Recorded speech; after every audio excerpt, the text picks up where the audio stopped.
नमस्ते दोस्तों, मैं आज्ञा सिंह चैनल में आप लोग को नमस्ते करती हूँ। मैं अच्छी हूँ, आशा करती हूँ आप लोग भी अच्छे होंगे, स्वस्थ होंगे, मस्त होंगे, अपने अपने काम में व्यस्त होंगे। मैं आप लोग के सामने एक नाच पर के गीत गा रही हूँ। पसंद है तो लाइक कीजिएगा, सब्सक्राइब कीजिएगा।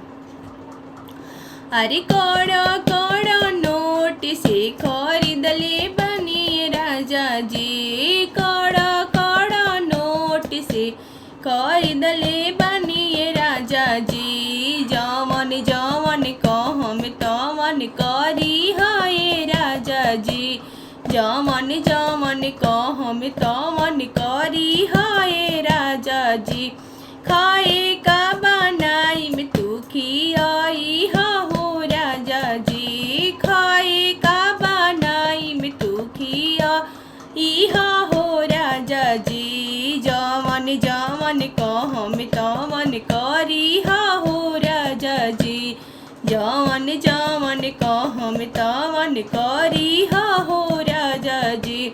काड़ा काड़ा नोट से खरीदले बनी हो राजा जी, काड़ा काड़ा नोट से खरीदले बनी हो राजा जी। जवन जवन कहम तवन करी हो राजा जी, जवन जवन कहम तवन करी हो राजा जी। कपड़ा जे धोम तू पसारी हो राजा जी, कपड़ा हम धोम तू पसारी हो राजा जी।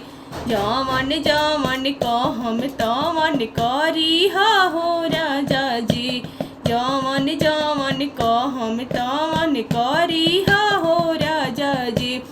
काड़ा काड़ा नोट से खरीदले बनी हो राजा जी, काड़ा काड़ा नोट से खरीदले बनी हो राजा जी।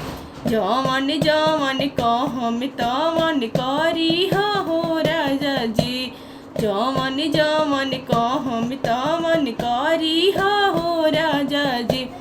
खाए का बनाई में तू खियाई हो राजा जी, खाए का बनाई में तू खियाई हो राजा जी। जवन जवन कहम तू करी हो राजा जी।